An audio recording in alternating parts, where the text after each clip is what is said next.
देखें, पहली बात तो ये है कि एक दोस्त थे, फैमिली फ्रेंड भी थे। मेरे वालिद साहब, मेरी वालदा का, उनके वालिद साहब, उनकी वालदा से बहुत पुराना ताल्लुक़ रहा है। मेरे पेरेंट्स की डेथ हो गई और मगर अरशद के साथ ज़ाती तौर पे बड़ा मेरा करीबी ताल्लुक़ रहा है और डॉन टीवी में हमने इकट्ठे काम किया। ही वॉज ब्यूरो चीफ थे डॉन टीवी के, मैं उनके साथ डेप्टी था। और ये ख़बर जो है मैं समझता हूँ किसी भी सानहे से कम नहीं है, और ये सानहा सिर्फ मेरा नहीं, मेरे ख़्याल में हमारी पूरी सहाफ़ती बरादरी के लिए एक बहुत बड़ा सानहा है। और ये अलमिया भी है कि ना तो सहाफ़ी पाकिस्तान में महफूज होते हैं और ना ही जब वो अपनी जान को ख़तरा देख के बाहर जाते हैं तो उनकी जान महफूज होती है। और अभी तफसीलात तो आ रही हैं, मगर यकीनी तौर पे हुकूमत पाकिस्तान को इस हवाले से ऐसे ठोस और वाज़ेह मालूमात पब्लिक को फराहम करनी चाहिए कि ये सब क्या वाक़या हुआ है।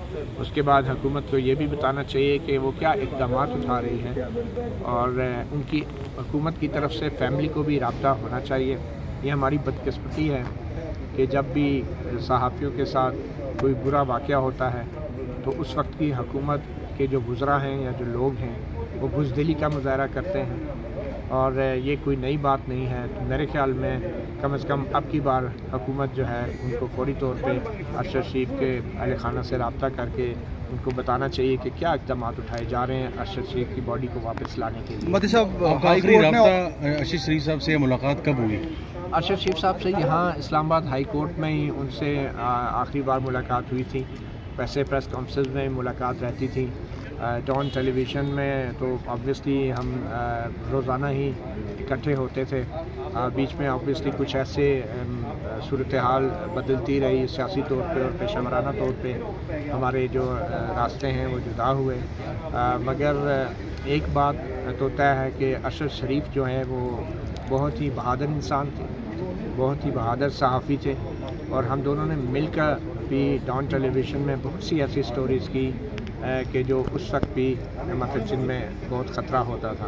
अरशद शरीफ ने पाकिस्तान के मुश्किल तरीन इलाकों में जाकर पाक फ़ौज के लिए उन्होंने जो डॉक्यूमेंट्रीज़ बनाई, जो उन्होंने रिपोर्टिंग की, और पाक फ़ौज के शहदा के लिए उन्होंने बहुत कवरेज की बड़े ख़तरनाक इलाकों में भी जाकर। और उनके साथ जो ट्रेजेडी हुई थी उनके वालिद साहब की जिस दिन डेथ हुई, जिस दिन उनका बैरियल था, उनके भाई जो आर्मी में मेजर थे, डॉक्टर थे, वो अपने वालिद के जनाजे पे आ रहे थे तो उनकी भी गाड़ी को हादसा पेश आया था और उनकी भी शहादत हो गई थी। और मैं उस वक्त वहाँ मौजूद था, तो बड़ी मुश्किल से ये ज़िम्मेदारी मेरी ही लगाई गई कि मैंने अरशद को बताना है साने का, और मैंने बताया और उनकी वालिदा को भी हमने बताया। तो ये बहुत बड़ी एक ट्रेजेडी है, और जो कुछ अरशद के साथ केनिया में हुआ है, मैं समझता हूँ कि ये एक इस सारे वाक़े का एक ताल्लुक़ है पाकिस्तान में जो कुछ सहाफ़ियों के साथ माजी में होता रहा है। अफसोस इस बात का है कि हमारी अदलिया और हमारी हुकूमतें रवायती बुज़दिली का मुज़ाहरा करती रही हैं। अगर सलीम शहजाद के कमीशन के जो सरबराह हैं साकिब निसार थोड़ी सी हिम्मत दिखाते हैं, अगर अहमद मीर पे होने वाले कातलाना हमले के ऊपर जो सुप्रीम कोर्ट के 3 जजों का कमीशन बना था, अगर वो 3 जजेस जो हैं जस्टिस अनवर ज़ईद जमाली, जस्टिस एजाज़ अफसल और जस्टिस इकबाल हमीद रहमान, अगर वो थोड़ी सी जुर्रत का मुज़ाहरा करते तो शायद पाकिस्तान में सहाफ़ियों के लिए हालात बेहतर होते। मगर चूँकि हमारी हुक्मरानों ने और हमारी अदलिया ने रवायती बुज़दिली का मुज़ाहरा किया है, तो हम जो माशरे के आँख और कान हैं और ज़ुबान हैं, तो हमारे साथ ये तमाम वाक़यात हो रहे हैं। मतीला जान साहब, जब ये ख़बर सुबह आपको मिली तो क्या उस पर रिएक्शन था आपका? सबसे पहले क्या रिएक्शन हो सकता है?